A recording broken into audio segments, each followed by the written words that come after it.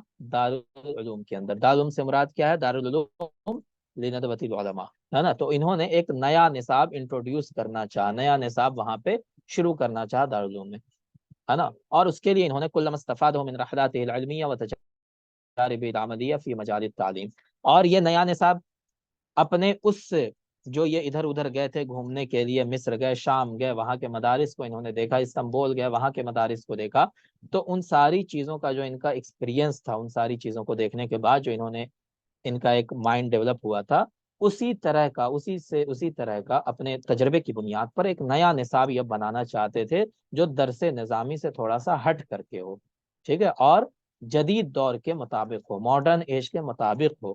تو اس طرح کا وہ نصاب دارالعلوم میں بنانا چاہتے تھے. اس کے لیے انہوں نے بہت کوشش کی, لیکن ہوا کیا, وہاں پہ ان کی مخالفت کی گئی بعد میں, اور پھر ان کو ندوہ چھوڑنا پڑا تھا. خیر, وہ ایک ہسٹری ہے اپنی. واستطاع شبلی من خلال عمله بالتدریس ومشاركته في الجمعيات المختلفة أن يكشف ويفند كثيرا من الشبهات التي حوتها بعض الاتجاهات الفكرية والثقافية الغربية. کہہ رہے ہیں کہ شبلی نعمانی نے اپنے پڑھانے کے دوران اور اسی طرح الگ الگ آرگنائزیشن میں جو انہوں نے کام کیا, اس دوران انہوں نے یہ کوشش کیا, ہے نا, کیا کوشش کیا کہ ان شبہات کو, ان ڈاؤٹس کو دور کر دیا جائے. کن ڈاؤٹس کو؟